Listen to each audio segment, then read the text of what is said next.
We are live. Hey, everybody.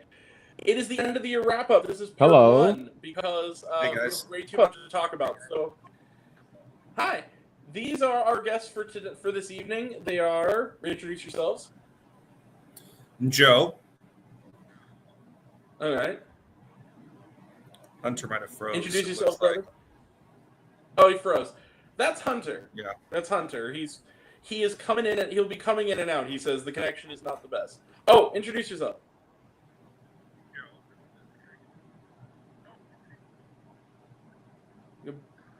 I don't know if I... Joe? Yeah. Is your connection not good? No, mine's fine. There he is. He's coming in and out. Yeah, you keep freezing, bud. Oh, hey, Luke. What's up, Luke? How you doing, bud?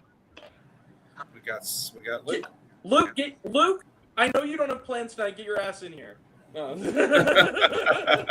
Luke, come on, man. We want you on here, buddy. Come on. It's been a goddamn year. Come on. Since you last been on this thing. And Luke? We miss you, brother. He knew the second he got on here we were just gonna bully him to get on this. You do not have your third watch along for freaking Superman in a row tonight, bro. Come on, get on. Oh, please. Just kidding, buddy. Okay, so that's Joe, that's Hunter. This is the worst, in case anybody doesn't know, this is the worst films of 2025. Hopefully the ticker is working. I think it is. Yeah. Yes, it is, buddy. Looks like it. Likely story, Luke. Okay, thanks for coming anyway. No, but still, just kidding, buddy. Thanks for coming. Thanks for coming, bro. We got to do it again though soon. Come on, man. Yes, maybe we can get him for the maybe we. Hey, Grant, maybe we could get him for the best of the year. Stuff? You never know. Yeah. Who knows? It's gonna be a while before we do it because I got to get back from my trip before we can do it. So there's gonna be a nice long pause. Right. Oh, that's right. So, but anyway, we're gonna have a lot to cover. So why don't we just jump right into it with some dishonorable mentions? How about this? Hunter, you go first. Or no, Joe, you go All first. right. Hunter can go. Joe, yeah. I'll say one and then Joe can say one. Perfect. All right.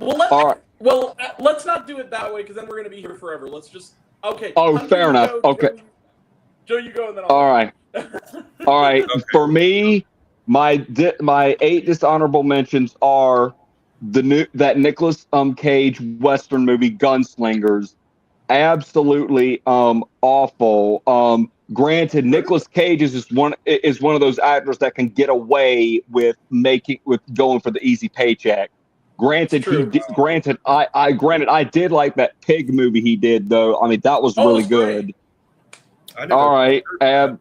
Oh, Joe, you need to see that if you get a chance. It's amazing. Okay. All right, good movie, actually. My next one, Grant, is, and I'm sorry for all you Marvel fans, but I did not care for Thunderbolts. I'm sorry. I mean, hear me out. Yeah. Hear me out.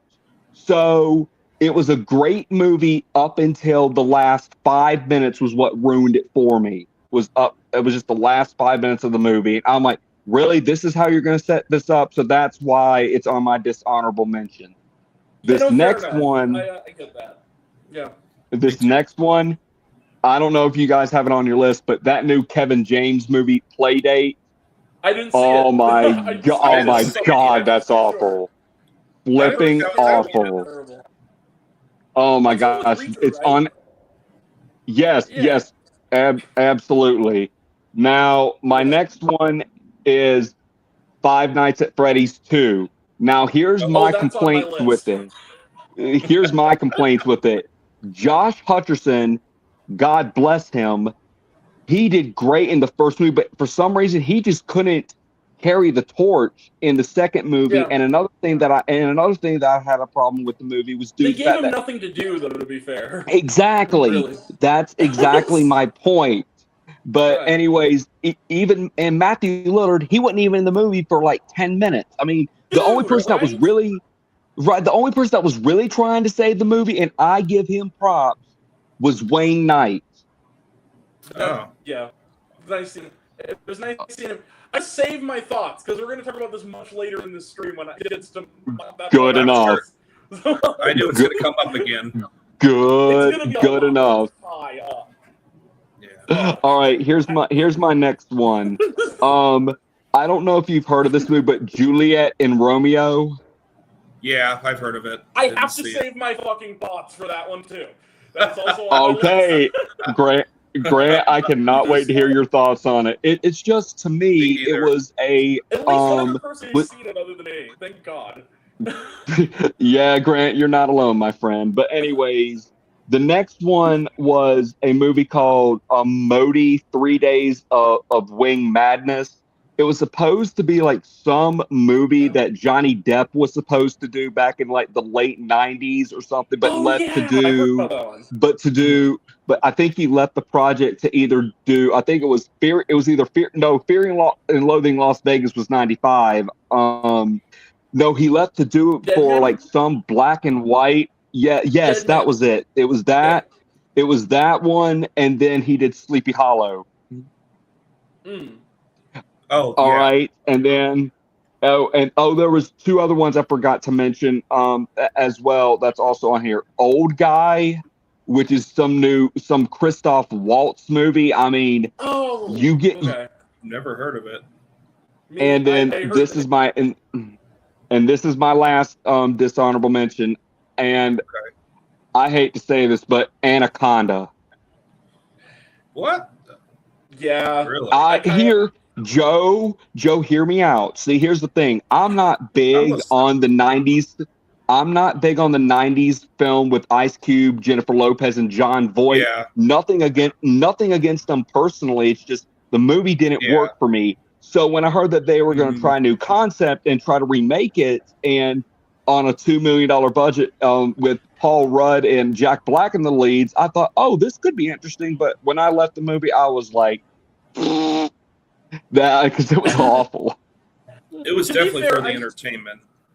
To be fair, absolutely. Got the best line in the movie when it was like, what was it? It goes, "Where's J-Lo? Oh, she's okay. She's from that was the best line. That I agree. I wholeheartedly agree with you on that. Yeah, it was meant for me.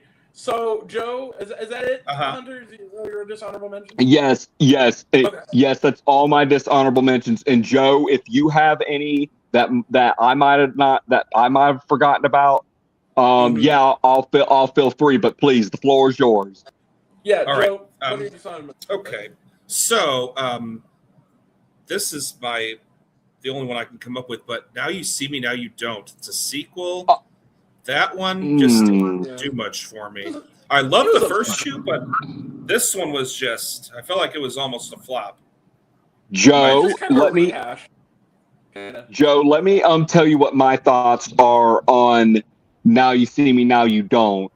Sure. Yes, it wasn't that good of a movie, but for me, it wasn't as bad as it could have been. Granted, at one point in time, John Chu, who directed the second one, was going to direct the third one, but you know why he left the project? No, why? He took to direct the two-part film adaptation of Wicked, and honestly, and nothing. Yes, he did, but like I said, Wicked. It was I gotta save Wicked for good for my top favorite list of the year. But to me, as a whole, as a fan who has seen the stage show, there's no way they could have done both. They could have done Wicked as a single film without cutting anything. No, so they needed to give it more breathing room. Spoiler alert! I think that I will, and maybe Hunter will definitely be talking about the second part of Wicked in about a month when we do the best films of the year. At least that's for me. Oh, you darn well. You darn well know I will. Okay, so Joe, what do you have any other ones, buddy? No, that's it. Just Now You See Me. Oh, two of them. Yeah, I mean others. Well, I have three of the worst, but that was the only dishonorable mention I can think of. So it's a single one. That's cool. So okay. this is me being indulgent. A lot, forgive me. My dishonorable mentions are kind of sort of in categories. I will be quick about them. Oh shit. Oh no, there it is. Okay, never mind. I almost lost my list. So first off, are the regular ass dishonorable mentions. I kind Go of ahead. So my dishonorable mentions, I'm just going to blow through these from least dishonorable to most dishonorable, and I'm going to, in that order, Anaconda. It was just kind of, yeah. It had its moments, but not enough of them, and it just made me want to go home and watch 21 Jump Street again. Because it did that so much better. I love 21 Jump Street. And the sequel. And the thing is, let's put it this way. I admired Anaconda, but I didn't like it that much. That's kind of where I'm at. Right. It wasn't a terrible movie, not even close, but it just wasn't what it could have been. Grand Prix of Europe. Did anybody see this animated movie? This is like a German animated movie. I heard about it. Grant, I heard about that movie, but it was actually I heard they do this thing called the Annie Awards, which is like for animation and stuff. I think it got nominated. I think it made some short lists for that. Now I don't know if it made the cut of like the nominations or not, but I did hear it was on the short list. It was okay. Like there were parts that were all right, but you could tell that it was very much like it was basically Shakespeare's Twelfth Night if it was like really? And it's just yeah. I love William Shakespeare. Or for the younger generation watching, you know that movie She's the Man with Amanda Bynes? It was basically that with Right, yes. You should just rent She's the Man. It's a much better movie. Anyway, that's what it's based off of. Yeah. And then this is a Indian movie that has a mouthful of a title. It's Hari Hara Veera Malu Part 1 Sword vs. Spirit. It was a trailer for a movie that they didn't make, basically, that was like 3 hours long. What? I see a lot of movies. I know. Yeah. Grant, let me say this. Every time when I'm on Facebook at my parents, I always take a look at the post you make with the trailers in front and all that stuff. I think that's so cool. I just want to say I admire that. I really do. But when you were talking about the trailer, it just made me think about that. Thank you, brother. Okay, now next one. What happens when you take Viola Davis, an actress who can read the phone book and want to give her an Oscar, have her be the president, and then you don't deliver? You get G20. This was a boring action movie. Not a lot happened. Yeah, I heard about that. Kind of bored. Next up, what happens when you have a great title but you forget to have a movie with it? You get Scared Shitless. This was a Canadian horror comedy about worms in a toilet trying to eat people. It should have been better.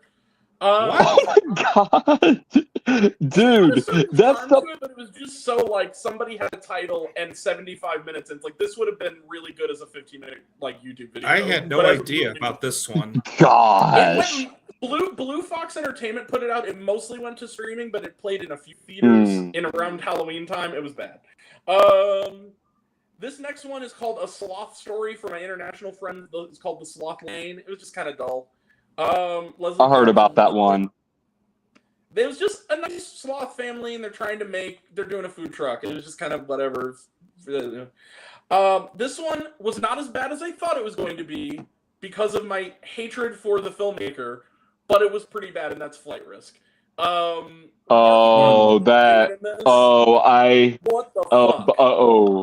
cannot. Grant, let me tell you this. Flight Risk is on my list. Oh, just wait until you hear my thoughts. Oh, you just wait. If you think I'm gonna rip Anemone to shreds, oh, you just wait. See how I rip Flight Risk to shreds. I thought it was okay. It's kind of one of those things. I'll tell you. Look. Hey, you muted yourself, dude. Yeah, we can't hear you. Uh-oh. Well, Joe, I guess while Joe, well, I guess we wait. He's We back. still can't. You're back, but we can't hear you.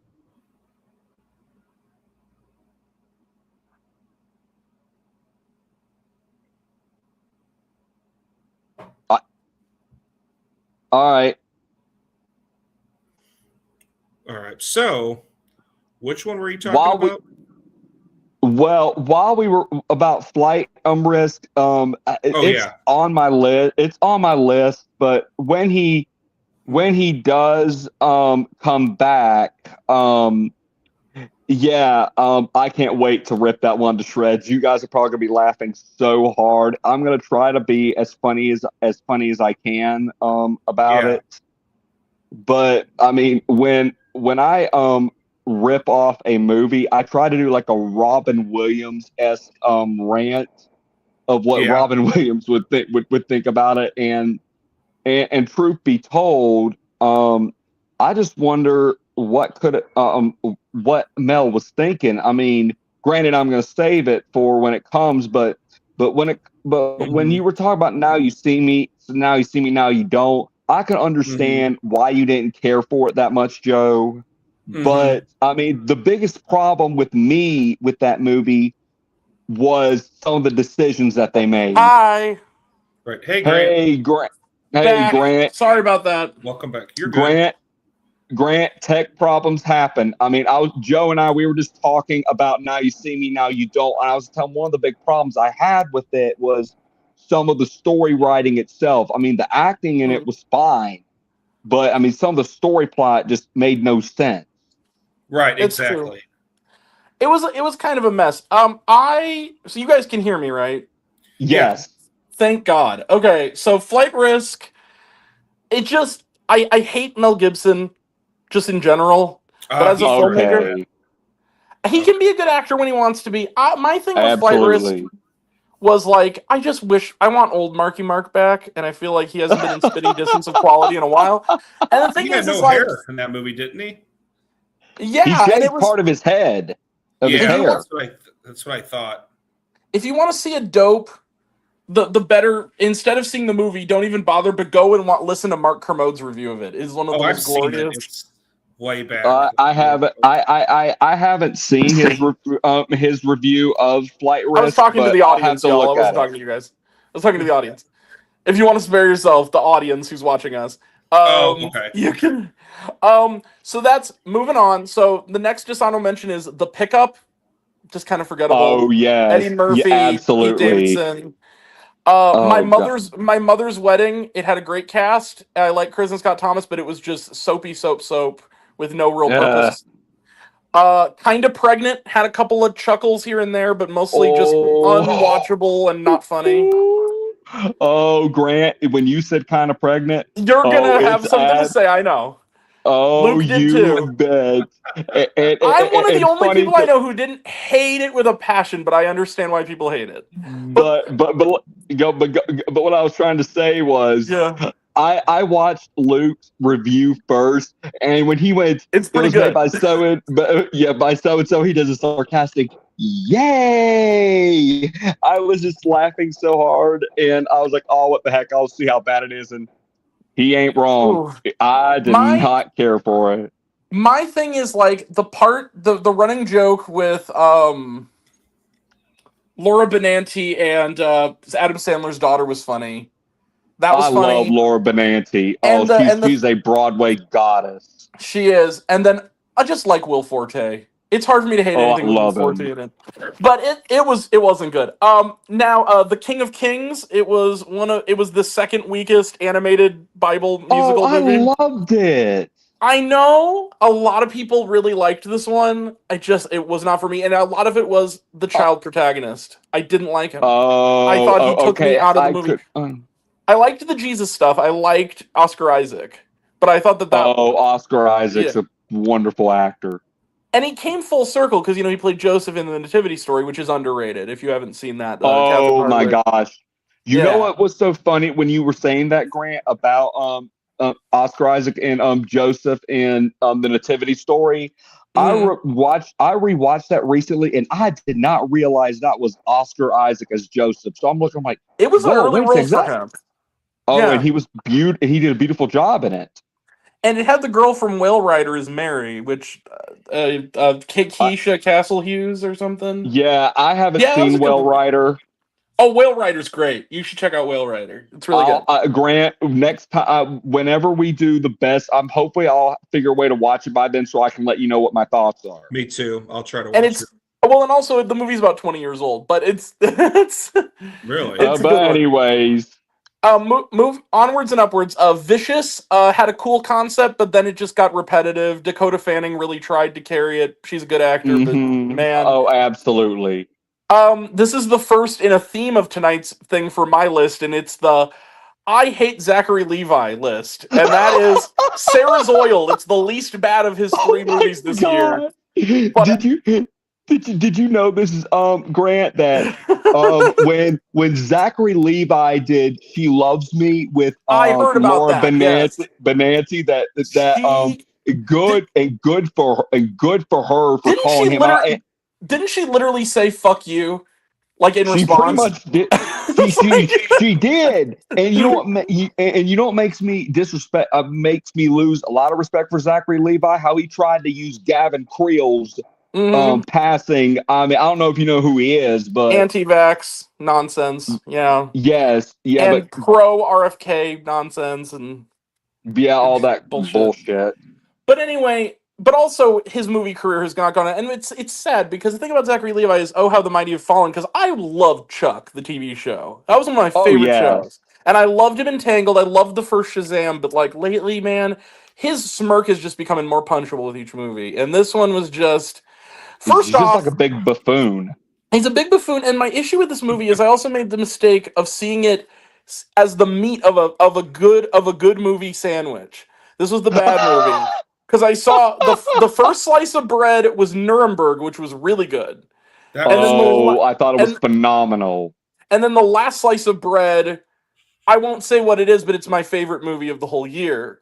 So I have an idea of what I think it might be. No spoilers. No, wait, we gotta wait. No, we're gonna wait. No, but I think I know what it is, though. Me too. I have some guesses. Okay, but no spoilers. No, I'm not. No. But Sarah's Oil. The reason it's on a dishonorable mention and not on the list is that its heart is in the right place, but it's a Hallmark movie. That's the plain and simple. It's not his worst movie, not even close from this year, but it's bad. And then my last of the regular dishonorable mentions is a movie that I liked parts of, but most of it didn't work for me, and that's a movie called Lost and Found in Cleveland. It had a great cast. Oh. I've heard. It was a giant commercial for like Sherman-Williams paint. Like, they hawk that thing like they do Bud Light in Transformers 4. It's kind of ridiculous. It's practically an ad. June Squibb can do no wrong, and she gets the one funny line in the movie, and I'll just save you guys the $10. I'll say what it is now. And they're it's like an Antiques Roadshow. It's like these people are converging on like an Antiques Roadshow thing. And it's Stacy Keach and June Squibb are like an older husband and wife. And they're going on there. And these two guys who are like, yeah, they're gay. They run the Antique Roadshow thing, and they're appraising his like old ancient. I think it's supposed to be like ancient Aztec or Greek pottery, and they're like, oh, and it's clearly a homoerotic piece of art or whatever. And Stacy Keach is like the old coon who's kind of bigoted, and he like lightly, and he's like, no, it's not. He goes, honey, that's not true, is it? And he goes, and then June Squibb's like, oh, what? And then she turns around and goes, oh yeah, it's like I told you for years. It's 2 men fucking. And that's the one line that got me, where I was like, okay, that's really funny, especially because it's June Squibb, and her delivery is always Grant, wasn't that? Correct me if I'm wrong, but isn't that on the movie that Scarlett Johansson just directed? No, that one actually wasn't bad. That was called Eleanor the Great. That actually wasn't so bad. June Squibb was in that too. Okay. It wasn't like on my best of list, but it was pretty good. No, this one had like among like Paris from Gilmore Girls was in it. Right. Who's the not State Farm, Allstate guy? The Are You in Good Hands? Oh, J.K. Simmons. No. Dennis Haysbert. Dennis Haysbert. Oh, he gets the best.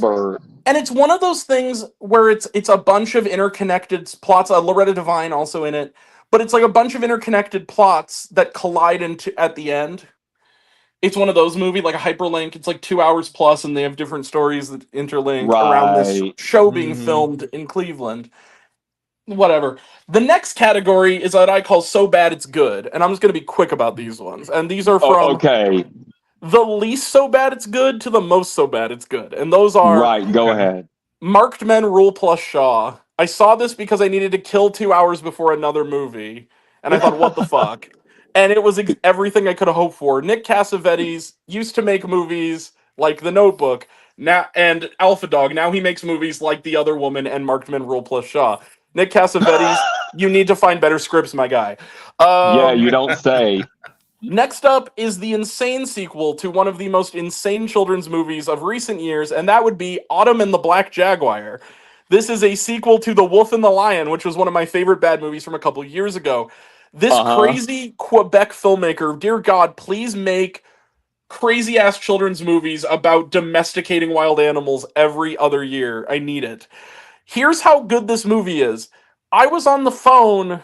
I got a text during this movie that a relative had passed away 20 minutes before it was over. Oh no. And I was so mesmerized I couldn't leave. I waited 20 minutes and I said, sorry, I was in the bathroom. Literally just because I didn't want to leave before the end. Because I was that involved in how bad it was. I felt Grant, bad about I'm so sorry. I felt bad. Yeah, it sucks. But anyway, it was very sad. But yeah. Next one, hey guys, I have a question for you. I have something I wanted to tell you. I know that there's this guy, he really seems like a white supremacist neo-Nazi to me, but here's the thing. He ate a brownie that a rabbi gave to him. That must mean he's nice. Guns N' Moses is my next so bad it's good movie. Hold on a second. I'll be right back. Hold on. Okay. What was it? Guns N' Moses? Guns N' Moses. It had Mark is it Firestein in it? He's the guy who's in all those sitcoms. Did you? It had Alona Tall. It had Christopher Lloyd utterly wasted in it in like one scene. God. This movie, the title says it best. It's a revenge thriller involving like a rabbi with a gun. I did see that one. This is insane. Oh my God! I saw Christopher Lloyd.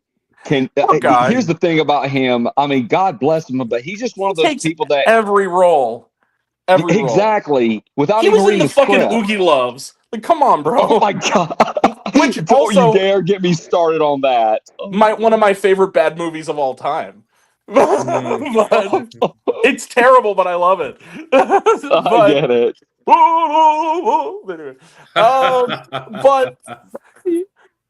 I would like a milkshake, Milky Marvin. I want dill pickle, whatever. Ooh, my favorite, Daddy-O. Anyway. Anyways. Right up there with Kirk Cameron Saves Christmas on my regular rotisserie of bad movie nights. I love Kirk Cameron though. He's a great actor, but yes, the thing about he's him kind of crazy though, let's be real. He's kind of nutty. He does a bunch of but he does a bunch of faith-based films. That's the thing. I mean, yeah. And granted, so does his sister Candace. Yeah, that's true. Okay, so we're never gonna get to the list if we keep stopping for this long. Yeah, because I gotta be off by 8:15. So yeah, we gotta keep things going. We gotta keep going. The Unholy Trinity. This is the first of Sam Jackson. Fire Your Agent. That one. I thought it was okay. I mean, look, you gotta understand that I look at things that other people don't look at, and the movie made me laugh. Rosario, that movie just. It's a terrible horror movie. The best part of it is David Dastmalchian, he's kind of autistic and he really, really wants his blender back. Mm-hmm. Yeah, you're not wrong. Or whatever. This movie, okay, this almost made it to the top, but it was just right under. What happens when you make a movie about police brutality that says, hey, maybe the white cop wasn't such a bad guy for shooting an unarmed black man? You get Tyler Perry's Duplicity, everybody. This fucking movie. Tyler Perry, I have a love-hate relationship with him. Me too. I mean, the thing about Tyler Perry is, look, See, I mean, some of my favorite movies he did was Diary of a Mad Black Woman, Love that movie. I love Medea's Medea. Medea's family reunion. I love Medea. But granted, my mother and it was very disappointed with the past couple of Medea movies. Yeah, they've lost a I don't little think bit I of something. saw them. I think they ran their course, I'm looking forward to yeah. Joe's road trip. The next one's coming out. That'll be fun. That one I will It's watch. rated R. But anyways. So do y'all want to go ahead and start talking about your 20? Oh, hold up. Almost there. So this last couple, the most so bad it's good movie was one that it came out in the dead of summer. It should have gone straight to Tubi, but it went to theaters anyway. Run. Co-stars Marcus Houston. This is one of those bad alien movies you must see. It's one of the worst films I've seen in a theater. Or as I like to call it, I would rather blow myself up than marry you, the sci-fi horror movie. It's terrible. And then just the last one, I'll just blow through these. Bad but not bad enough to mention. The Ritual, The Merchants of Joy, terrible documentary. In Whose Name. I appreciate that they didn't lionize Kanye West, but it's still a bad movie. Den of Thieves 2, Pantera. Just didn't care. Did not bother with that one. This one I called the Joe Carnahan used to be good at this, I swear, double feature, and that's Not Without Hope and Shadow Force. Both lame. Absolutely shite. And it's also, there's Zachary Levi again. Thandel, boring. Valiant 1.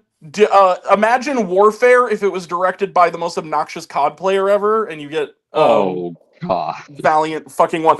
The second Chase Stokes movie on this worst of list. And then we get Afterburn, a movie that I told somebody who asked me about it. I said, what happens when you see something that the only reason you can call it a movie is that it was projected? That's Afterburn. I think, Grant, I think that might have been me you were talking to me about it. I think that was it. No, you know what it was? I think it was Hunter. And then this one, I didn't see the first one, but then again, it didn't get a theatrical release. I didn't know it was a sequel until I saw it. Muzzle City of Wolves. Aaron Eckhart, come back to us. Aaron Eckhart, come on. And then the final dishonorable mention is Jat. Of all the Indian movies, this one gets the sequel. Fuck off. Oh, anyway, God. Now we go to 25. So we're gonna do. Let me see. We're gonna change up. I actually just forgot one other dishonorable mention that I just thought about. I don't know if you guys have seen the Shudder horror movie, but The Rules of Jenny Penn with John Lithgow and Jeffrey Rush. I did. I'm not gonna lie. I kind of liked it. I know it's a. Well, I mean, that's okay. It's a love-hate kind of movie. But it was weird. It was very strange. Yeah. I'll say this though, John Lithgow was great in it. Absolutely. He's always good. Okay, now my number 25. Absolutely. John Lithgow, I think he's a better bad guy. Oh, absolutely. So my 25, we're going to do 25. We're going to try to get through this as quickly as possible so that we can get out of here in time for Hunter to leave so that he can get all his out. But so we're going to start. I'll just blow through mine until we get to Hunter. The first one up on my 25 is what I call the scarily unscary triple feature. It's a three-way tie. And that is Trust. This is a terrible movie with Sophie Turner in it. The best part of it was Mrs. Bundy from Married with Children and the dog having an adventure. It was like a subplot, and that should have been it. But this is just exploitative and ugly and mean-spirited and not scary at all and not entertaining. It's just watching a woman suffer, and there's no purpose. Fuck this movie. Okay. The other 25B is The Strangers Chapter 2. The lead character is on my list. The lead character is literally almost bored to death. Bored by a wild boar. Chapter 3 comes out next month, I hear. It does, and I thank God it'll finally be fucking over. Madeline Page, you deserve so much better than this. So do you, Grant. So you're both better than this. Yeah. Grant, let me say this real quickly. When you're talking about Strangers Chapter 3, thanks to some friends of mine who know people, I got to see a cut of the movie about a couple months ago. Did it suck? What? Your suspicions were correct. It's bad. Remember when Rennie Harlan used to be a good filmmaker? I miss that too. Yeah. We used to be good at this kind of B-movie shit. Get Johannes Roberts to do the Strangers movie again. I saw Primate last night. It was a lot of fun. Don't spoil. That was a I've seen great that this movie. weekend. We're not going to, but it's a great movie. No spoilers. Okay. 25C, The Woman in the Yard. Just if I see one more Babadook knockoff, Danielle Detweiler carried, but this movie sucked. I'm sorry, she's a great actor. But yes. My number 24, Paul W.S. Anderson. Just fucking stop. In the Lost Lands. That movie was awful too. All I remember about this is that Dave Bautista was a wolf, and Mila Jovovich was a bear, and it looked like shit, and everything looked like it had shit on the lens. It was terrible. So yeah, 24 in the Lost Lands. 23. You know that old saying, "The road to hell is paved with good intentions." Yeah. No address. What the fuck was this? This is this like homeless teen movie that was like a kind of a faith-based movie, I guess. It had Beverly D'Angelo in it, acting like a crazy schizophrenic person, which was disrespectful to actual schizophrenic people. Like, it was stereotypical. Oh wow. I think that like what was it? Ashanti was in this. Just terrible, and it had a good heart. It was well intentioned. It just was a bad Hallmark movie. Ashanti. The last time I heard her name was the Muppet version of The Wizard of Oz. And Wizard of Oz, exactly. 20 years ago. The one, yeah, man. That just there's a reason for that. And they got freaking Red John from The Mentalist and did nothing with him. Those bastards. Anyway, number 20, Xander Berkeley. Like, why is he here? 22. Where I'm trying to blow through these. 22. No, you're doing great. Now, Joe, I know you like this movie, and I'm sorry, brother, but how?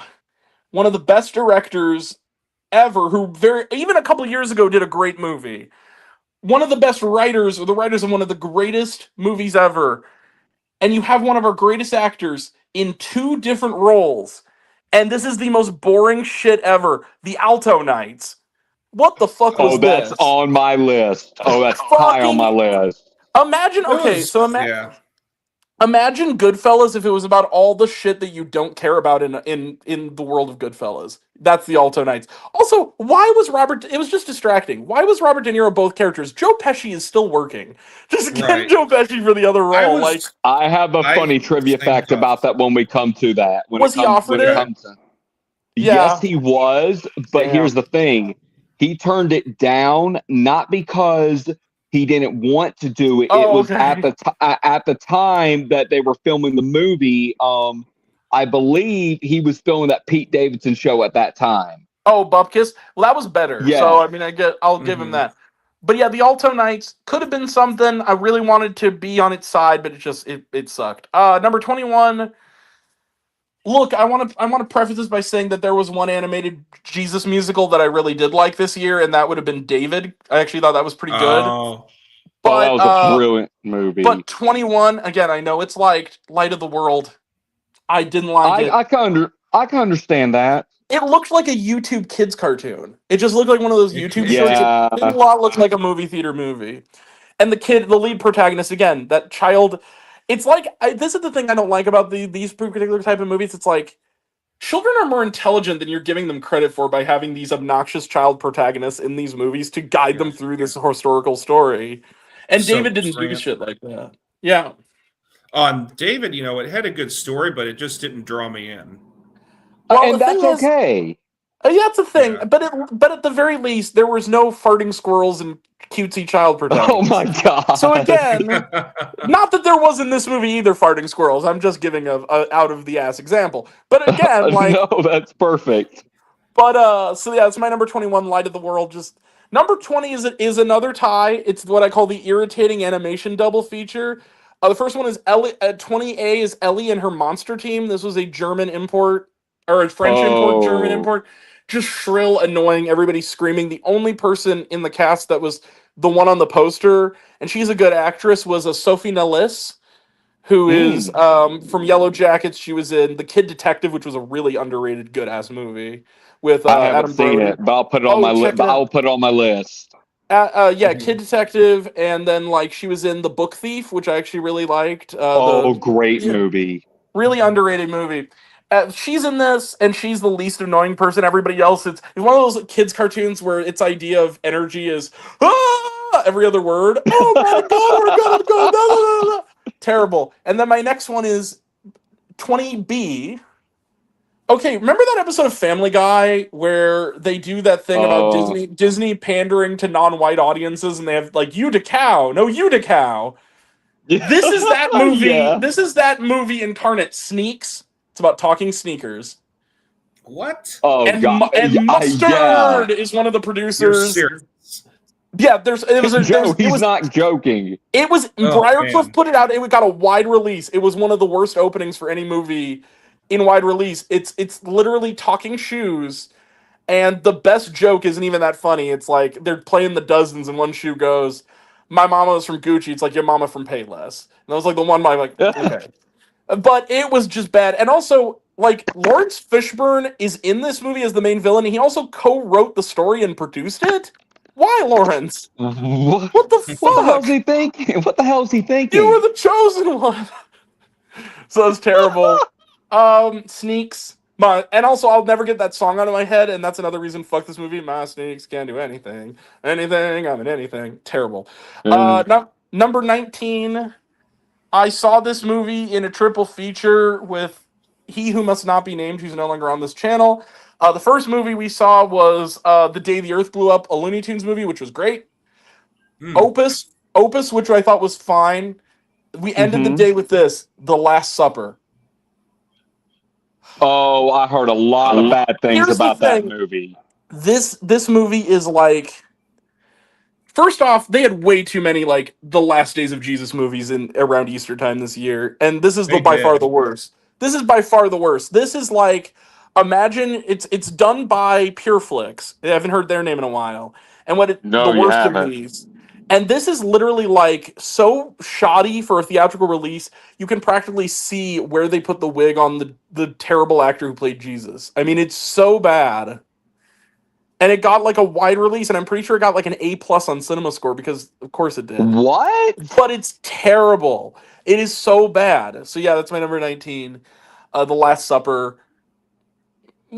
I love Jesus. Jesus is my homeboy. We don't need that many movies about the death of Jesus. It's okay. Amen. Amen. Yes. Number 18. People liked this. I said in my review, if you're under the age of 15... and I'm just going to say it, not a male, you might like this too. This movie was like being on a road trip with the most pretentious pseudo-poet backpack. I want to tell this movie to get a job and a haircut. The Map That Leads to You is my number 18. Madeline Klein, KJ Apa, Madeline Klein fall in love because basically what it is like, imagine Before Sunrise if it was made by stupid people. And that's basically this movie. It's literally Madeline Klein is on like a girls' trip at college, and she meets this Australian backpacker who has this philosophy of like, whatever. Philosophy, man. Let's live life to the fullest. And she falls madly in love with him, even though he doesn't have a TV. He's edgy. It's like, fuck this movie. Alright, in The Map That Leads to You. And the naming of the title, it's The Fault in Our Stars if it was made by people who aren't talented. Because I'm pretty sure there also was like a Kiss Me, I'm Dying subplot in this. It was terrible. Oh, God. Number 17. What happens when you take a childhood icon, turn them into a horror character, and the most frightening thing about it is the blatant trans and homophobia? You get Peter Pan's Neverland Nightmare. My number 17. I have my thoughts on that. It's not on my list, but here's the thing. Boy. I mean, the thing about the TCU, the Twisted Childhood universe, and this is just me, I thought Winnie the Pooh, Blood and Honey 2 was a much better movie than the Peter Pan one. That's the thing, that's the thing that pissed me off, is that the movie, it tricked me. Because I agree with you. I actually thought Winnie the Pooh, Blood and Honey 2 was legit kind of good. And so I went into this like, maybe I didn't see the Bambi one, never played near me. Oh, it was great. I absolutely loved it. Maybe I'll check it out. This one just, tell me you're a heartless bigot without telling me you're a heartless bigot. And also, the thing about the Winnie the Pooh, Blood and Honey movies, it's like, yes, they're bad, or at least the first one was, but there was a genuine sense of, we kind of know this is silly. The problem also with Peter Pan is that it's hateful, but at the same time, it's so dark and grim that the sadisticness lacks any kind of joie de vivre. It's just sadistic. It's like imagine the Terrifier movies without David Howard Thornton bringing a sense of humor and wit to it, and it's just Right. that. Oh yeah, It's just right. it's just bleak, and it's just watching LGBTQ people get tortured for no reason and Oh, being mocked while they're being mm-mm-mm. tortured to death, and it's just bullshit. I fucking hate that. So yeah, it's my number That's a 17. good reason. And it made me sick to my stomach in a way that movies rarely do anymore. And number 16, and then we'll jump right into Hunters. My number 16 is I think the last. It's the last tie on my list, and it's what I call the A-list streaming shovelware triple feature. And those films are 16A, The Electric State. Oh, that's on my list. Fuck this movie. Look, the fact that it's only 16 should show you how bad the other 15 movies are. That movie, I literally 10 minutes in was like, why is this not only not working but actively like getting me so aggravated that I'm like, get off my dick already, movie. Like it shouldn't be this way. You have $350 million to spend. You have a cast of all A-listers and a concept that's actually cool. Why does is this movie not only bad but annoying? Like, I don't understand why this didn't work. And you have a book that it's based on that's actually really good that they barely adapted too. That's the other thing. So that's terrible. The Electric State. Next one, Fountain of Youth. I always thought Guy Ritchie could do no wrong. Guy Ritchie can do wrong because this movie was Yeah, really... I didn't care for that one either. Also, I love John Krasinski. This is the first time I wanted to punch John Krasinski in the teeth. His character annoyed the shit out of me. And then the last one is a terrible sequel to a terrible movie that is somehow worse than the first terrible one, and that's The Family Plan 2. Oh, Mark Wahlberg. For God's sake, dude, fire agent. Hey guys, I'll tell you the one joke in The Family Plan 2. I'll save you all the trouble. This is the one joke in this so-called comedy. The only joke that is even attempted in this movie, and they do it 1,000 times. Oh my God, there's a French guy sleeping with my daughter. I'm Mark Wahlberg, you know me. The guy comes out of the thing, goes, and then he goes, "What are you doing? What are you doing coming out of it in towel with my daughter?" And he's just like, "Chill, daddy. I'm not your daddy friend." And he also he has a flamboyant French accent. That's the only joke. That is the only joke in this horrible movie. So yeah, number 16, The Electric State, Fountain of Youth, Family Plan 2, all three of them terrible. Number 15, Hunter. All right. Now, before I get into it, first of all, Grant, you have given some really, really good, really good that. But anyways, I'm gonna try and use some of what you do, like make a joke out of it, and I'll give you some clues. Okay, so here's my number 15. Yeah. What do you get when you have Blue People? That's an animated childhood classic that sing and dance. And John Goodman can't even exactly. Yep. Hunter, I'll tell you what. We're gonna get the one that's on my list very shortly after this part on your list. So go ahead. All right. Higher. So the Smurfs. Yes. And here's what was so bad about the movie. See, I thought it had potential. See, I mean, it had a very talented cast. I mean, it had Rihanna. John Goodman as Papa Smurf. Yeah. Rihanna, but here's the thing that ruined it for me. I'll give you a big clue. It's an untalented, very unfunny comedian. Boy, let's get loud. I'm James Corden. I wish I had something to do. I'm No Name Smurf. I'm James Corden Smurf. Oh, yes. Fuck this movie. Granted, now I will give him props. The man can actually sing, though. I'll give him that because I did like him in Into the Woods, though. Yeah. All right, but anyways, now here's my 14. All right. Hold on a second. I gotta do my 15 first. Sorry about that. No, it's okay. So my number 15 is not Smurfs, but we will get there. My number 15. Okay, so Andrew Dominic is a good director and is an interesting guy. Bono is a wonderful musician and I'm sure a very wonderful guy. This is my impression of their first collaboration together. Oh, my name is Bono. I'm so great, aren't I? I'm going to talk to you in black and white for 2 hours and then sing without any of my backing band. And I'm going to tell you how great I am being Bono. Number 15, Bono's Stories of Surrender. Calling this a documentary is a crime against the genre of documentaries. Fuck this movie. Yeah, you don't freaking say. Joe, what's your number 15? Oh, he has the top 3. I just have 3. Oh, okay. Well, then never mind. But okay, now here's We'll get number to it. 14. Yeah. All right, number 14. Here's another way I'm going to do this again. What do you call when you have a movie with Millie Bobby Brown and Chris Pratt that just where they use a lot of money off, King. and it actually makes zero flipping sense? I'm talking about The Electric State.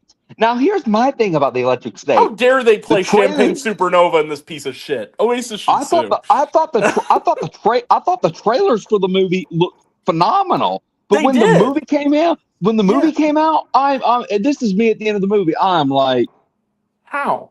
it was so bad. I actually flipped my TV off. I actually gave it the finger. That's how much I despise that piece of crap. Wow. Oh, that movie was terrible. And Netflix, come on, like, and they had a really good year. To be fair, like they had a real good slate this year. But man, that was not one of them. Dear Lord. All right.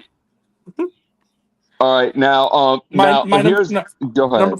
Number 14, or do you have some more to say about? Yeah, go ahead. That's all I have to say about that piece of shit.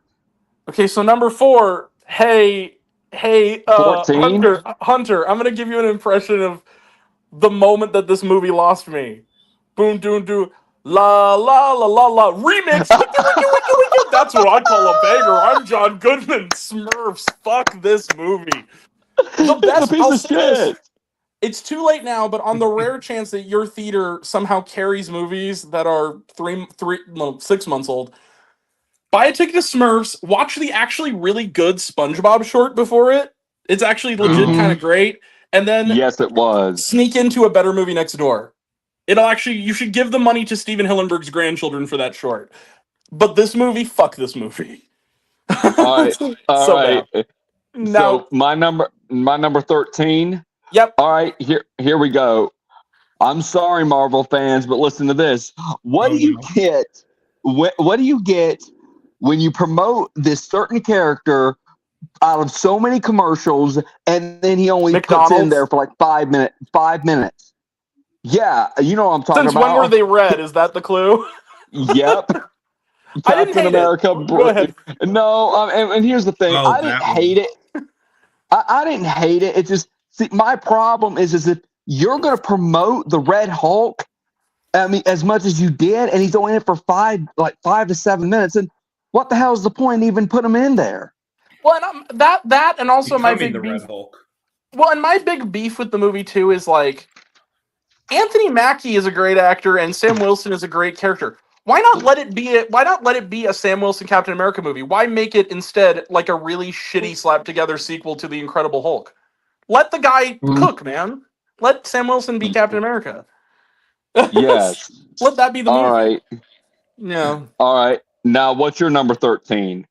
My number 13, okay, so it's an Indian film. Number 13 it's a sequel. The first film, it breaks my heart because the first film was the first Indian movie I saw in the theaters, and it was one of my favorite genre movies of that year. And then to take one of the leads, actually replace the first lead with a better lead, and then to make one of the worst sequels of all time, and make it 3 hours long. That movie is number 13, War 2. I heard about that. Oh, me too. Why? No more words. Number 13 is War 2. Fuck you guys for doing this to me. All right, here's my number 12. Okay, so. All right. What do you get? So here's number 12. So what do you get when you put Rebel Wilson in a knockoff version of Die Hard, but we'll be talking about it again, my friend. A Die Hard called Bride Hard. I have a love-hate relationship with Rebel Wilson. I mean, she was wonderful in the Pitch Perfect movie. She was wonderful in what was that? Yes, she was absolutely wonderful in that. But this pile of hot garbage, Ooh. Come on.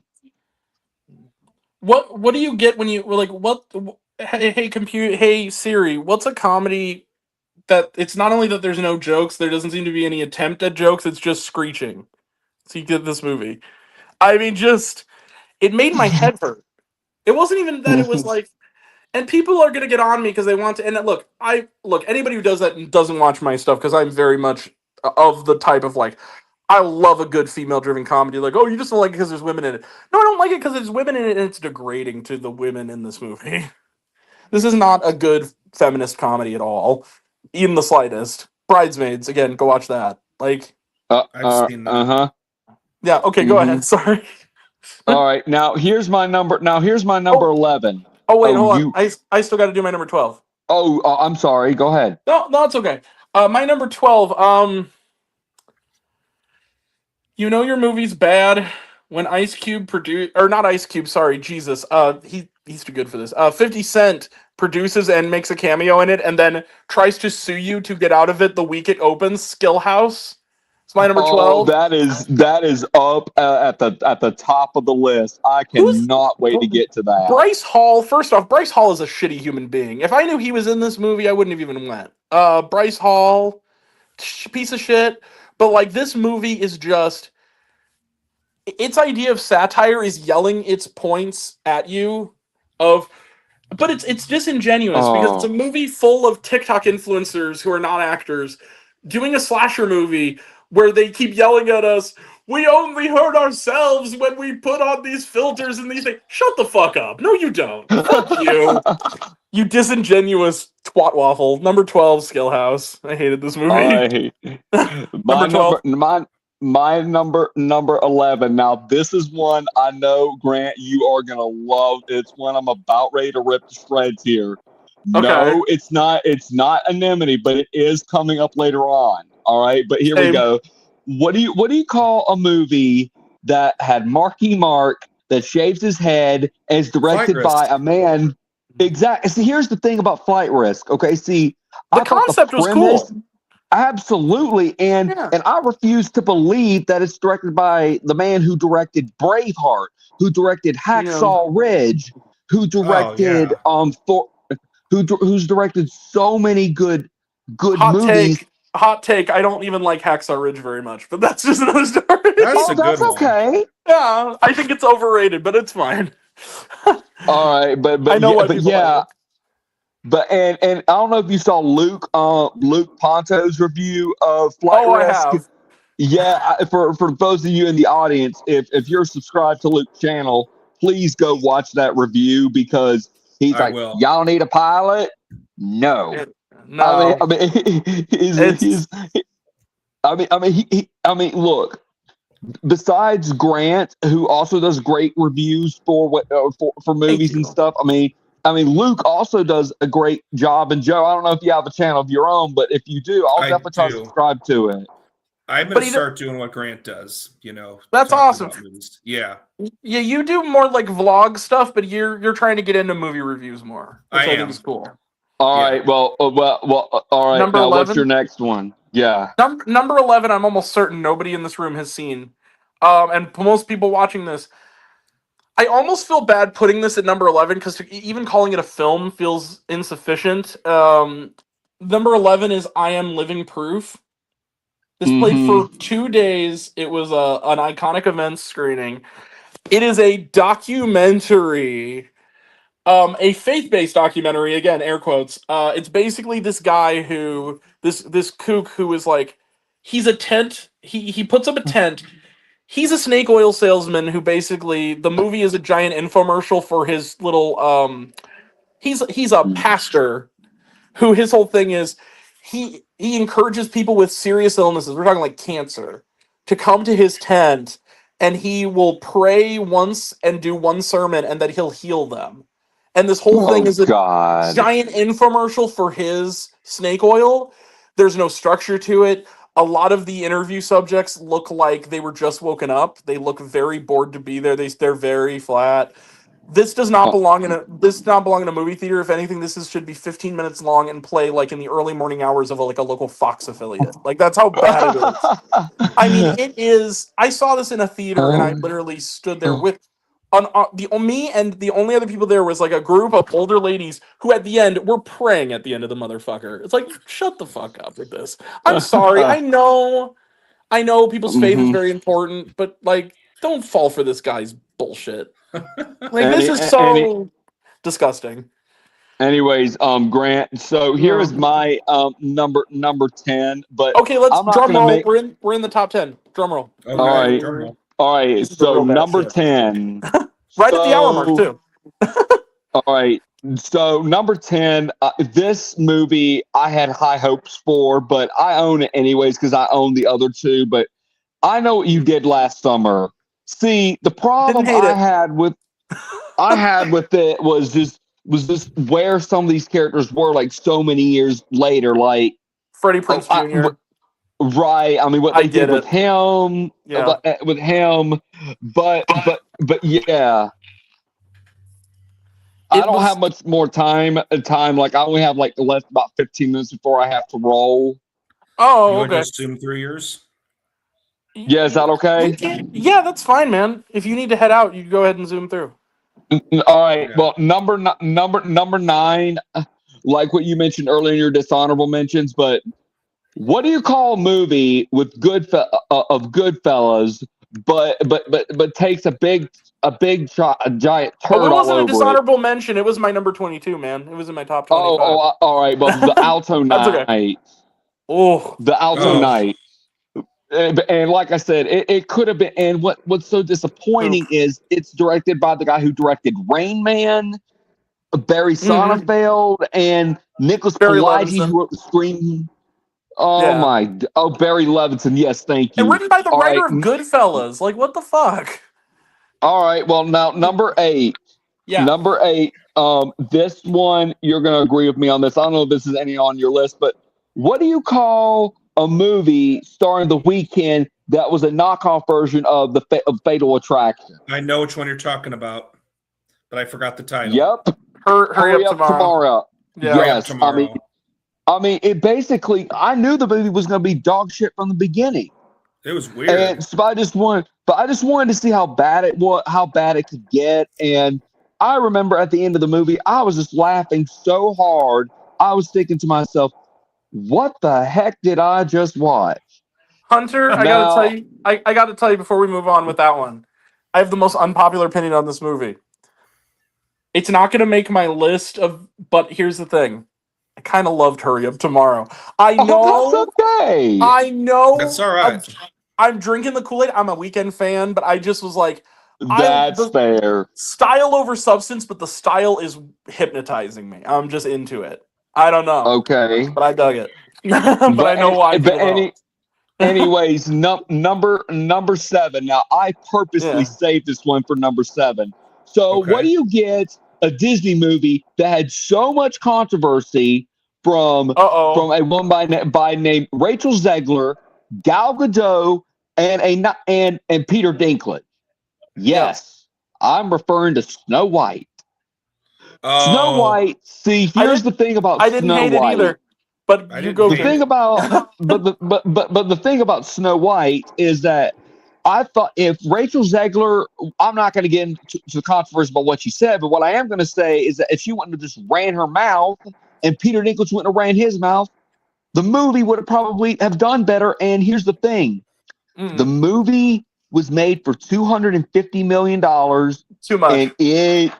And it didn't even make near its money back. Really? Like, how much did it make, you know? I don't know. Maybe 200 altogether, something like that. Oh, wow. 150 million, maybe? Yeah. All right, now, number 6. Oh, this is one go ahead. Can I just interject here?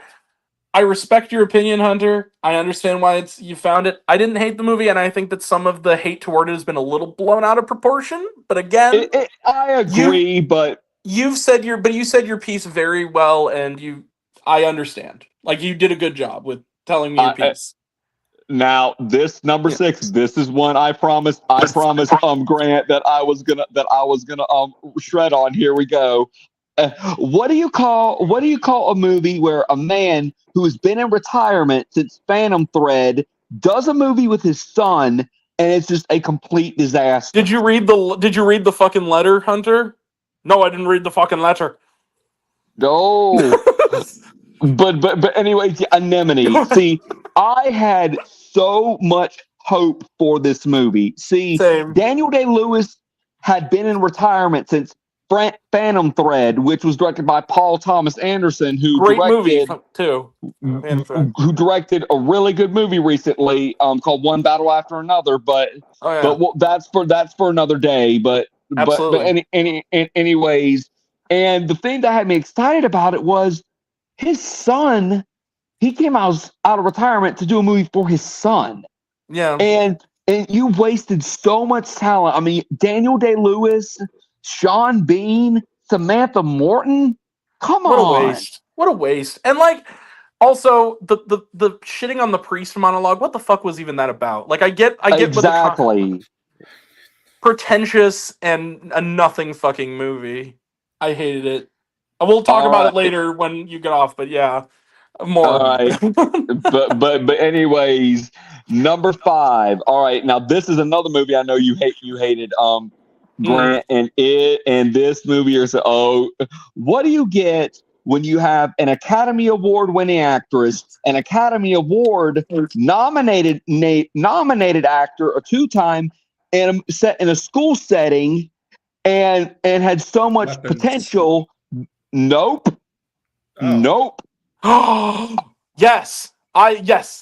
We'll be talking about this more later, Joe. I agree. Yes, I know where you're going with this. Yes, and directed by Luca Guadagnino, none other than After the Hunt. Oh, that movie! Let me tell you this. Let me tell you this. So, Grant, the script, the very first draft of the screenplay had leaked like months before the movie came out. So I read that version of the script, and I thought that version of the script was phenomenal. Yeah. And then it got a whole rewrite, which had nothing to do with it. You know what? It's disgusting, and I actually, beyond anything, I'll say this, it's much higher on my list, and I'll say this. I thought this movie was actually offensive. Like, that's how bad it was. It was. And you know, it did make some shortlist. It did make some shortlist, by the way, of for the Razzies. Like, thank God. Like, Andrew Garfield made. But here's the thing, though. Julia Roberts didn't make the short list. Because she was fine in the movie. She was arguably the best thing about it. Well, but I mean, granted. All right, now here's my next one. All right. Number 4. Yeah. What do you call a movie that's where these not so bright people dressed in masks intrude someone's house and being made not strangers. one? Yes. Bored to death. That's what we call it from now on. Chapter 2. It's bored. You know what? She looked like she was bored to tears. Poor Madeline Pesh. She's really talented, and she needs better movie roles. And I feel bad for her. I do too.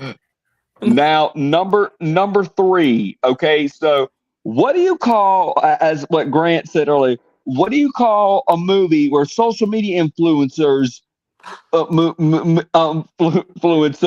and 50 Cent tried to get the thing blocked? We only hurt ourselves, Hunter, when we do this. But here's the funny thing. Luke did a review for it. Oh, he hated it too. He did an Oscar-worthy, in my opinion, rant about the movie. It was so bad. It was so freaking bad that at the end of the movie, I went home and I screamed, I kid you not, the stupid children's song, John Jacob Jingleheimer Schmidt, because I was so mad at this movie. It was so bad. It was so bad. I was like, why the hell did I watch that freaking film? All right, now here's my number 2. Number 2, all right? What do you get when you, how do I put this? What do you get when you're making a knockoff remake using aliens, but you're watching it from your computer, starring Ice Cube. I'll tell you what you get. A movie that I was going to put on this list, but it wasn't good enough. War of the Worlds. But Exactly. here's the thing about War of the Worlds, okay? So the thing about it is it's one of those it's so bad type good movies that you can only watch when you're stoned or get out of there. Exactly. Now here's my number son one. Is hacking the government. Amazon. My number one. What do you get? This was the worst movie for me out of 2025. Oh boy. What do you get? Don't let me down, Hunter. when you get Amy Schumer, who is not as talented. Wow, number one. Yes. And she has to fake being pregnant. Kind of Pregnant was my number one worst film of the year. I'll tell you what. I watched Luke's Oscar-worthy rant, and then when he goes direct to one person, he goes, "Yay!" like he's so with sarcastic enthusiasm. And you know what's worse? That if you've ever seen Trainwreck, like Amy Schumer has some talent if you put her in the right She does. movie. Now, don't get me wrong. That and some of her movie choices are bad. But those two are the only movies that I really do enjoy out of Amy Schumer. But other than that, I mean, look, there were a lot of other movies that I wanted to put on here that were just so awful, but it was just so hard to choose. Narrow it down. Yeah. But I will say this, but Weapons, no, that was not on my worst of the year. As a matter of fact, what I was going to say. Who put that on? Wait a second. Hold on. What monster put fucking Weapons on their worst films of the year list? That is on the best of the year list, you bastards. It's definitely on my best of the year. And let me tell you this. If Amy Madigan wins supporting actress at Golden Globes, sure. She won at Critics' Choice. Mm-hmm. But here's the thing. Right now, I have Ariana Grande winning SAG, Golden Globes, and the Oscar. Not sure about BAFTA, but I don't think Wicked for Good's going to get into Best Picture like the first movie. Probably not. But she and Cynthia will get nominated for acting. Oh, they better get nominated at least. But I'll say this: I feel like at least a couple of us will be talking about Weapons next time. Because that's definitely going to be on the list Weapons of the good list. Did you know this? That apparently Barbarian is finally getting a physical release. But here's what about the thing. Empty Man? What about the Empty Man? That's the only other one. I haven't heard anything about that yet. But guess who's rumored to be doing the physical release of Vinegar Syndrome? Barbarian? Nope. Oh, that would be dope. I'll give you one clue, okay? Let me guess. It's Scream Factory because they're awesome. No, not even freaking close. I'll tell you who it is, and it's going to probably blow your minds. But Criterion. Are you really Criterion's doing Barbarian? They're rumored. They're the ones that are rumored to be doing it. Now, that's awesome. Criterion. I don't know if it's, but they haven't given a release date yet for it or anything. But that's what I've heard. Mm-hmm. But and I thought, and they made Barbarian for like $4 million for change money, and it made bank at the box office. It was a great movie too. I mean, yeah. But anyway, so do you still have time? Or are you gonna? I have to bounce here in just a minute, but before I do bounce, Grant, I have had so much fun doing this. Joe, you've been you were a pleasure, and please, and you said, when did you say you were doing let me think of the date. The 10th of February, I believe, is when we're going to do the best of. The 10th. Let me see. That's a Tuesday as well. Oh, Tuesday, yeah. Same time, same bat time, same bat channel. let me see real quick before I gotta hold on a second. Tuesday the 6th of February. No, that's a Friday. No, Tuesday, no. Tuesday the 10th. The 10th. 10th. Oh, Oh, the the 10th. Yeah. Okay. All right. Well, yeah. I could probably do that if my schedule allows me to. Love to have you. But Should be fine yeah, for I me. would love. Yeah, absolutely. And like I said, I have had so much fun doing this, guys, and it was just Joe. It was a pleasure You too. getting to meet you over the thing. I know you'll have a lot more when it comes to Oh, for sure. the best Yeah. list, and Yes. I have a I'll top have to 30, say. so. So so we're gonna have to with that one we'll have to be as quick because it's about time for me to head on out because Okay. all right, but thank you guys so much. It was a pleasure getting to Pleasure. be on Yes. with you both. All right, guys, I will see you later. Take care Hey, now. See you, Hunter. Take Take care. care. All All right. right. So So where were you back, at, Grant? I was at 10. I was at my 10. You're at 10. Okay. So Yeah. Go ahead. let's change the banner. We're gonna put 10. But yeah, Hunter, thank you so much for coming, and you're always welcome. And you were Yes. you were delightful. So thank you. I think I speak for us both here when. Yes. All right. Number 10. Number 10. Okay, so like he was mentioning, what do you get when you have not only one actress with talent, in this case Rebel Wilson, and they do a shitty Die Hard parody? You get Bride Hard. That's my number 10. This Oh, yeah. was just shrill and loud and not funny and a waste. You got some people also in the supporting cast that are pretty good. You got an Oscar winner. You got Davine Joy Randolph in there, and just nothing. There's just nothing to this movie. It is just it's somebody said, "Hey, what should we do for movie night in the boardroom while we think of a movie idea?" Well, I got Bridesmaids. I thought we could watch some Die Hard, and then somebody was like, "Hey, why don't we combine the two?" And it's Bride Hard. You get a promotion, Johnny. It's that level of we're two things that are good, and we're gonna make it into something, and it's gonna be really shitty.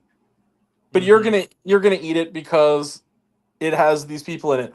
Nobody did. Nobody cared, and for good reason. Fuck this movie. That's my number 10. Number 9. Number 9. I don't know if you saw this one, Joe. You might have, but hey, Joe, can I tell you something? Sure. I'm gonna let you in on a little insight. I don't think you knew about this. Did you know that sports, particularly football, is like a cult, and the pressure we put on our players is truly hellish? I'll repeat. Hey, did you know that sports are like a cult, and that we put our athletes through too much? Hey, did you know that sports are like a cult? Stop! Fucking stop! Him is my number 9. I did Marlon, not see that one. capital H-I-M. Marlon Wayans is great in this movie, I must admit. Everything else about this movie is absolute garbage. It is the most... It's not even comprehensible. Like, it's one of those movies that's a horror film, I guess. It has Jordan Peele's name all over it, but he really wasn't involved. He was an executive producer on it. He didn't write it, he didn't direct it, but it's clearly going for a Jordan Peele type of thing.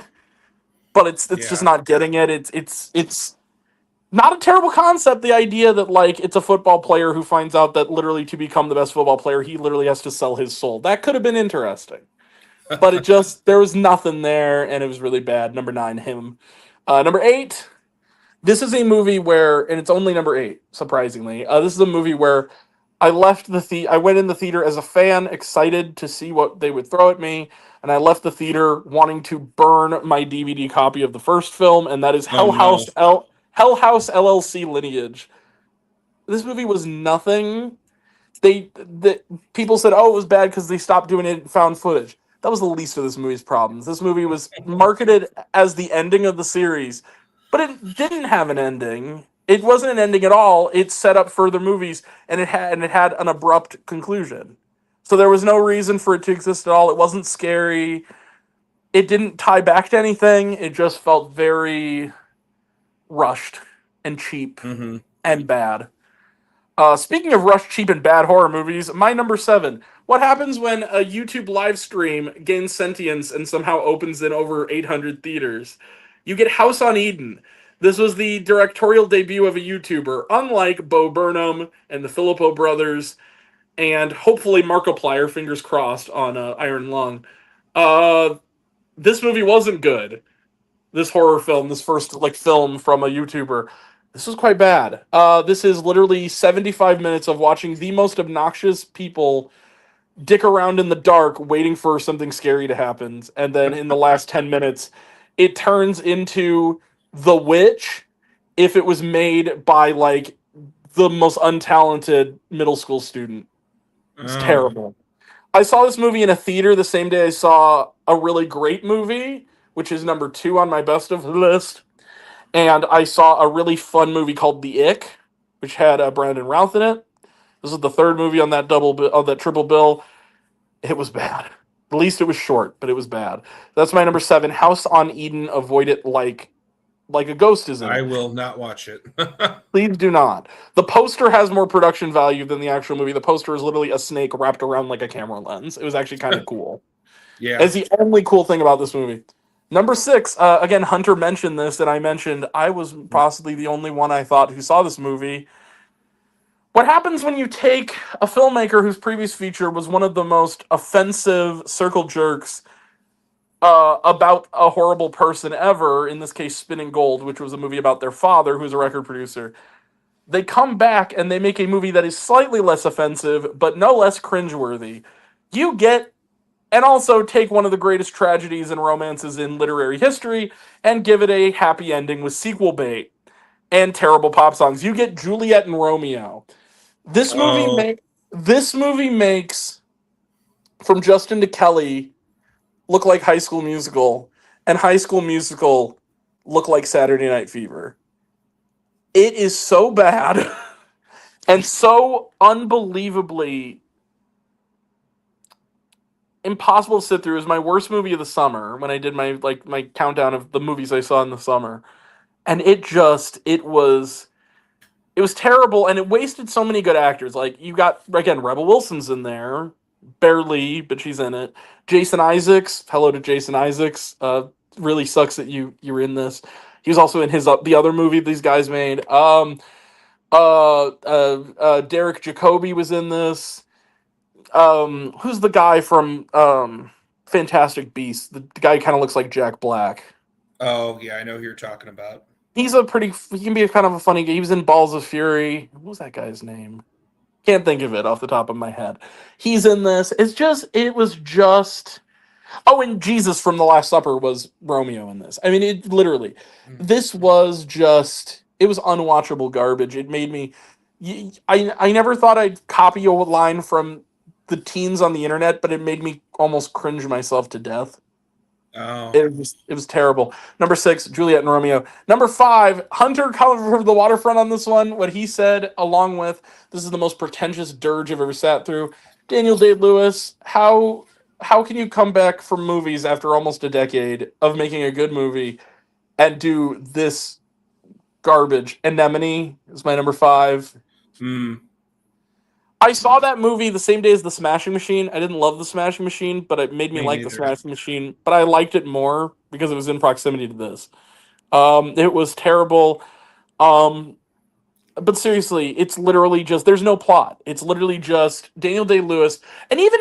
But okay, fine. Plot isn't necessary. It's experimental film, whatever. There's no mood either. It's literally just Daniel Day-Lewis sitting in this Scottish cottage with... Sean Bean, and just growling about a letter, pretty image, water, weird supernatural shit, and then occasionally they'll talk about a letter, or they'll talk about how he shat on a priest. Mm-hmm. The end. It was just terrible, and what a waste of time. Number 5, Anemone. Number 4, what happens when you try to lionize one of the stupidest people in history who died because of their stupidity and won a Darwin Award because of it, and try to make them a hero for faith and a hero for all that is good and noble and altruistic? You get Last Days. This movie was all of 2 hours. This is the first, I think, non-Fast and the Furious movie since he left the franchise for Justin Lin. Mm-hmm. It looks okay, I suppose. but Mhm. the lead character is one of the most insufferable. We were talking about Map That Leads to You earlier and how it was like being on a bus ride with the most pretentious Hunter's back. The most pretentious. Mm. Hello. Hey, Hunter. Hey. I can't hear you, bud. Oh, disappeared. Must have accidentally come on there. Well, also, if he comes back, I'll put him back in. But number 4, Okay. yeah, Last Days. Just why? It's the movie is about somebody who actively made an environment worse by having being in there and died for it. We shouldn't be celebrating people who die for being stupid, as Right. if they're heroes or if they understand what's true and what's good. And this was terrible, and it was just an insufferable lead character. I couldn't stand this kid. So yeah, number 4, Last Days. Number 3, Joe. You're number Oh, 3. We're okay. here. We've arrived. Let's see. Number 3. These will be in no particular order, but this Yeah. was a sequel. Who I loved the first one. I thought it was funny and it was clever and pretty original, almost like the Child's Play movies. Megan 2.0 was garbage to me. Yeah, it was a letdown. We Hey, can't hear you. you can't hear me. I can hear you. Can you hear me now, Grant? Hello? Sorry. Grant. Sorry. Hunter, we can't hear you, bud. I can hear him. Grant, you can't hear me? We can't hear you. Yeah.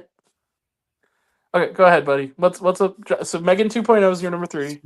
Yeah, that's Oh shit. it just was like a I unneeded lost Joe sequel. too. I'm here. 1 second. Hold up. Can you hear me, Grant? Joe? Yeah, I can hear you now. Sorry. Okay. For some reason the thing malfunctioned for a second. I don't know why. So the joys you of heard live broadcasting, everybody. yeah. So you heard what I said about Megan, right? The second one. The beginning I did. You said it was trash and then you cut out. Okay. So the sequel just flopped, I feel like it was just unneeded and not necessary, and it just didn't do much for me. And there wasn't nearly enough of the title character either. Right. Yeah, And it was kind of a letdown. Yeah, I agree. And I feel like her character kind of regressed in this one. Like I loved how she was funny and how bad she was. In this one, I feel like her character just, I don't know, declined. She just wasn't the same as she was in the first one. She just became self-parody to a degree that the first one wasn't. Yeah. Like it almost became like, and I like Allison Williams a lot. I like Violet McGraw a lot. I also thought their characters really regressed from the point where they were in the 1st movie. But there were some cool moments. I actually kind of liked the scene where she's dancing with all like the other anime robots. That was kind of fun. And little things like that. But I'm not going to remember this movie in the way I remember the first one. That's for sure. Exactly. Yeah, definitely. 1 second. Let me just see what's up. Let me. It won't let me add him for some reason. That's really strange. Sorry, Hunter. We'll figure this out. Well, I'm just saying to Hunter. Like we'll figure it out if he wants to rejoin. Yeah. Oh, okay. Sorry for the technical shit. So number 3. That's your number 3, Megan 2.0. Yep. Well, my number 3 is kind of in the same wheelhouse. It is also a Blumhouse production. Hey guys, Five Nights at Freddy's 3 might be really cool. Hopefully it'll fulfill everything because the second one was like a giant trailer for this one, so maybe this will finally do that. Five Nights at Freddy's 2 is my number 3, by the way. I never saw the first one. It's what a waste. Just an absolute waste. Just of everything. It has no story to it. And this idea of this director coming out and like, oh, but it's for the fans. It doesn't have to be good. It's for the fans. He goes, yeah, you should give the fans a movie, though. You should give them something good. Just because it's for the fans. A good movie. Like the Barbie movie was for the fans, but it was also a good movie. The Lego movie, like you can take an IP, make it into a movie, and make it like a real movie. Like, make It something doesn't. worth watching, you know? Right, exactly. And Josh Hutcherson, I mean, it only takes watching him for 5 minutes on. There's a recent HBO sitcom called I Love LA, where he's in that as well. That's been on. Just watching him in an episode of that for 5 minutes, you know he's too good for these movies Mm-hmm. because he's actually has some talent. But yeah, Five Nights at Freddy's 2, and also the biggest crime of all, you wasted Matthew Lillard. How fucking dare you? Right. You don't waste Matthew Lillard. So yeah, my number 3, Five Nights at Freddy's 2. Just I've had enough nights at Freddy's. Thank you. Yeah. Number 2. You're So, number 2, for my me? friend. Okay. So now this may be an unpopular opinion, but hear me out.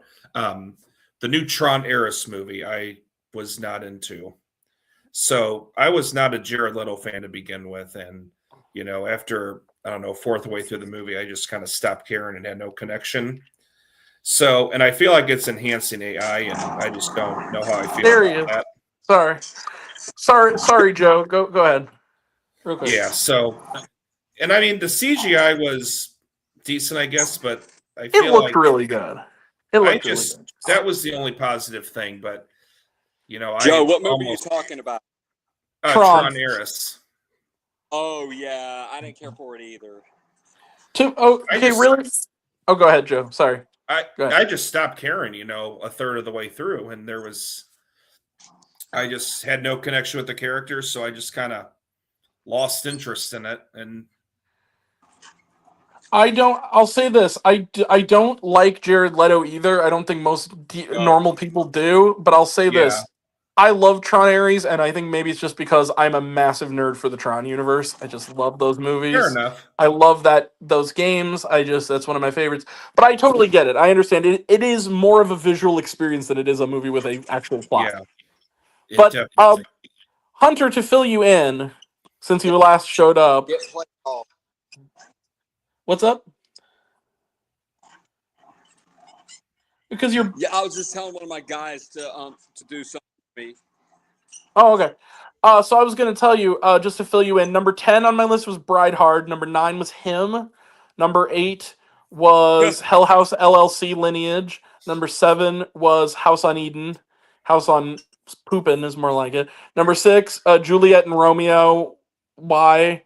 Number 5 was Anemone, or as I like to call it, Nothing Happening in a Scottish Cabin. Number 4... Last Days was my number 4. Joe's number 3 was Mithrigan 2.0, and my number 3 was Five Nights at Freddy's 2. 2. Five Nights at Freddy's 2. So my number 2. Oh wait, Joe, do you have more to say about Tron, or did you cover it?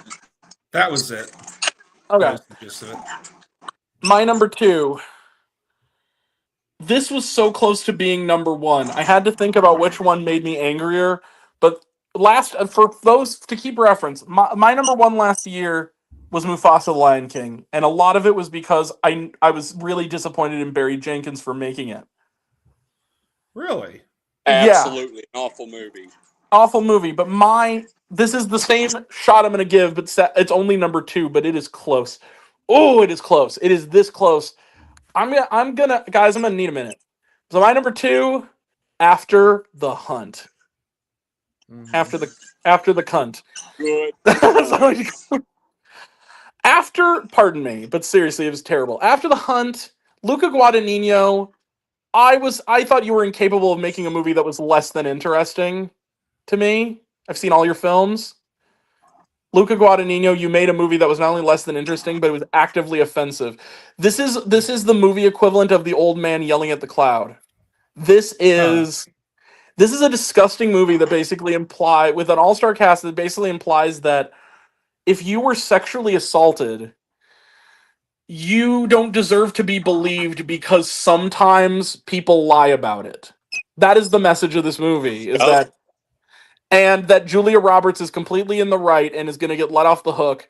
First and foremost, this movie shouldn't have even been about Julia Roberts in the first place. It should have been about Iowa Debris. It should have been from her point of view. That was the first mistake. Because she's the victim of the crime, right? That was the first mistake. There's no reason Julia Roberts is the focus here. But secondly, it takes actors who are almost always good, and it just fucks them over. Like, it's Julia Roberts, it's Iowa Debris, The Chloe Sevigny, Andrew Man, Garfield. Luke, you keep Grant, you keep cutting Grant. out, dude. Really? Can you hear me I can hear now? you just fine. Okay. But yeah, Andrew Garfield. Who's the other? Now I can't hear you guys. Can you hear me, Joe? Yeah. I can hear both of you guys fine. But hold on. Okay. Michael Stuhlbarg. Can you Who's? hear me? Yeah, we Yes. can hear you. Can you hear us? We can hear you. Okay, well I can't hear you guys. So what might end up happening is once the show is over, I'll probably go back and watch the replay Sure. and see what Absolutely. I couldn't hear. Yeah, there you go. Absolutely. Well, Okay. that'll fill you in. Michael Stuhlbarg is arguably the best part of it, but it was just yeah, that's absolutely right. Sometimes people lie about being essayed, so that means Julia Roberts is totally justified in harassing this poor woman for 2.5 hours. Fuck this movie. So that's my number 2. After the Hunt. Fuck this movie. Number 1. Drum roll, please, but fake drums because these Drum movies roll. don't deserve real drums. As Roger Ebert said, I'm quoting him. Number 1, Joe. What's your worst?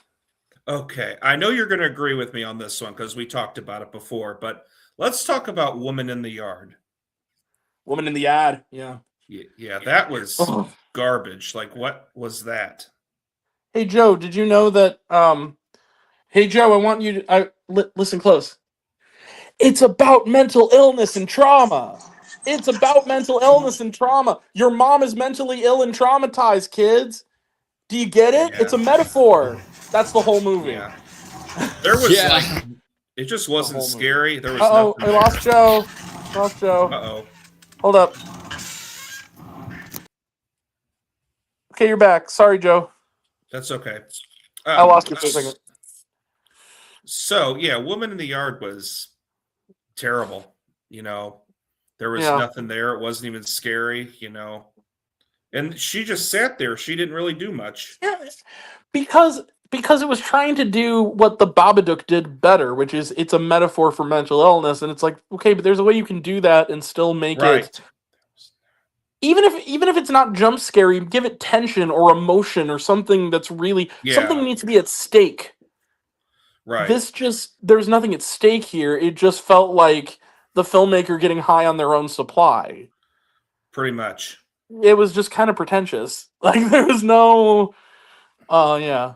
I agree. It was pretty bad. It was very bad. All right. That was those were my worst ones. Those are my worst ones. Okay. Well, I guess I'll end this puppy. Number 1. Zachary Levi. Take a year off. Please, dear God. I had to pick which one I felt was personally the one that really stuck with me the whole year and really, really got me angry. And this one, you talk about notorious rants. You should see my video for this. Okay. Number 1, as somebody who is neurodivergent myself, this man does not deserve to be giving anybody any advice about how to deal with somebody with autism because this movie, and this movie is a movie made by people and consulted by people who are not on the side of autistic people in their rights. And yet they want to make an uplifting movie, and in turn, it becomes a mean-spirited, disgusting mess, and that movie is The Unbreakable Boy. This is my number 1. Oh, I remember you talking about that. I hated this movie for all of the technical reasons, for all of this, why does Zachary Levi have an imaginary friend that encourages him to drink more? I don't understand this. It's crazy. Yeah. I think, me watching your review about it is what drove me to not watch that movie. You dodged a bullet. This movie was going, and here's the thing that's telling. So the first year I did these reviews on here regularly was 2021. Toward the end of 2021, I saw a movie from some of the same people. I forget which one it was. They had the trailer for The Unbreakable Boy. and it was said it was coming out in early 2022. Then it went away Uh-huh. for a while. They took it off the schedule, I guess. And then for a couple of years, nobody talked about it, and I kind of forgot it existed, or maybe thought, oh, I saw this already because it came out, and I just forgot about it. And then literally like a month before it was going to open, the trailer started popping up again. And it said it was, Oh. and I said, oh, I guess it's coming out like in the fall or something, and it says it's coming out in like 3 weeks. And that should tell you everything you wanted to know. This was desperate.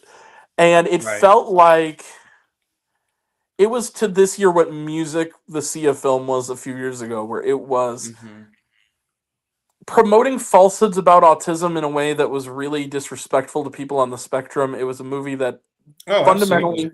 fundamentally misunderstood how to write. Clearly, nobody on this movie was on the spectrum or really loved anybody who was on the spectrum and understood them. Right. Because this just felt really. It felt so tone deaf. It felt like the kind of movie you would see in the 90s, maybe would be the last time you could maybe tolerate it. But now, with all that the world knows, making a movie like this in 2025 is tone deaf to a degree that I really haven't seen in years. I mean, this really was one of the worst things I've ever seen in a theater. Just on a personal level, you were talking about my stomach hurting watching a movie. I felt actually angry walking out of this movie. Like when you saw my review, that was me Yeah. trying to keep it in because I literally, somebody asked me as I was walking out there, like, what did you think? And I said, I can't say anything because if I start now, I'm not going to stop. Like I was so mad, it was vomit. I just vomited out my rage because it was one of those movies that just Right. was worse than I expected it to be in every way. And it's the kind of movie also that, as a story beyond all that, it's the kind of movie where it says it has a character, a father, who is like a horrible drunk. He's endangers his children, and is often, often is not even trying to engage with one of his children, and he's forgiven for all of that because he goes to a AA meeting once, and all is forgiven, and you were always a great dad. Fuck that. Like, that is just so disingenuous and mean-spirited to me. This idea of, like... And he almost causes a car accident that kills his children, and then he's, like, let off the hook because he goes to AA once, and his wife is just like, whatever, come home. Your kids need you. It's like, no. That's crazy. And the thing is, it's a religious movie, but that's really not a factor. The only way it is a factor is it kind of goes in that area that some bad religious movies go to, of, like, the depictions of wives in these movies of being like, I would rather you almost kill our child than actually consider getting a divorce. Like that level of stretch. Tone deafness, yeah, where it's just like, sometimes if God were really here, I think he would tell you it's okay to, like, move on from this. Like, it's not helping you, it's not helping your family. Move on. Just next thing. But yeah, I'm rambling. All I'll say is that I just hated this movie, and I hated I feel like everybody involved in this movie, barring the child actors, should be ashamed of themselves for being involved in it. And some of them are actually people I like. Like the woman who plays his wife in it is Megan Fahey, who was in Drop, which was a movie I really liked from last year. That was good. But the idea of being... And what's even sadder is that the director of this movie, in the time while this movie was on the shelf, made an actually good faith-based movie called Ordinary Angels, which I really liked, with Hilary Swank, which was really good. Okay. And the guy from Reacher also was in it. That was a good movie. This one was... I just felt really not good watching this movie the whole time. I just felt really like, I can't imagine this movie being worse than it is already, and then it just kept getting worse. So yeah, that's my number one. The Unbreakable Boy. It kind of broke me. It's my number one. So that's it. That is our show for tonight. Unless you have something to add, Joe. Do you have anything else to add? Nope, that's it. I would say that some technical hiccups aside, it was a smashing success. I think we all. Oh, It definitely. was nice. It was civil. We had fun, and we're going to be back, and not for a while. We're going to be back in a few weeks' time for the best films of the year. Although before then, the night before then, I'm going to do a solo special with just me, where I talk about my next best films of the year, because there's, even as long as my main list is, there's still a few where I'm like, I don't just want them to be honorable mentions. I kind of want to talk about them. So those are going to be my, they were tied for the 31st place basically on my top 30. Mhm. And that's, I'm going to do a special solo stream just for me, where I'm going to talk to you guys about that, and then we're going to wrap this up with the best of. So that's coming up. And in the All right. meantime, like, subscribe, do all the things. Hit up Joe's channel, hit up Hunter's channel, hit up all the channels we mentioned of cool people. Luke, check him out. Everybody, thank you for watching. And until then, see you, Space Cowboy. Like, subscribe, all that stuff. And I love you guys. Thank you so much for watching. And See you guys. we to be continued. All right, bye.